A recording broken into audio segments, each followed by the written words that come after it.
ఈరోజు సండే స్పెషల్గా బిర్యానీ అయితే చేశానండి. ఇది నా స్టైల్లో చేశాను. ఫస్ట్ అయితే గీ వేసుకుని చిట్టుమిత్యాల రైస్ అయితే మంచి కలర్ వచ్చేదాకా వేపేసుకోవాలి. నెక్స్ట్ బాండీలో ఆయిల్ వేసుకుని ఈ ఇంగ్రీడియంట్స్ అన్నీ నేను పేస్ట్ చేశాను. అలాగే అవి కూడా ఫ్రై చేయడానికి తీసాను అనమాట. ఇంకోటి అల్లం వెల్లుల్లి పేస్ట్. ఇవి బాగా ఫ్రై అయిన తర్వాత పచ్చిమిర్చి, ఆనియన్స్, బంగాళదుంప బాగా ఫ్రై చేయాలి.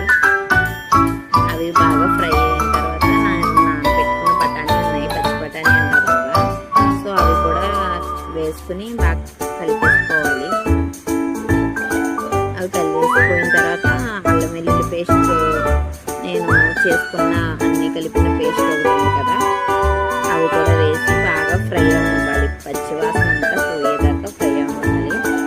అండ్ నా ఛానల్ ఫస్ట్ టైం చూస్తే ప్లీజ్ లైక్ చేయండి, షేర్ చేయండి, సబ్స్క్రైబ్ చేసుకోండి.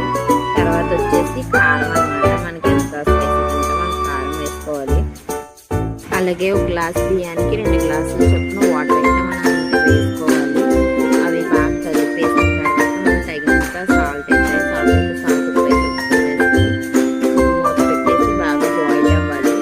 బాయిల్ అయిన తర్వాత మనం వేసుకున్న రైస్ ఉంటాయి కదా, రైస్ అంతా వేసి బాగా కలిపేసి మూత పెట్టేయాలన్నమాట.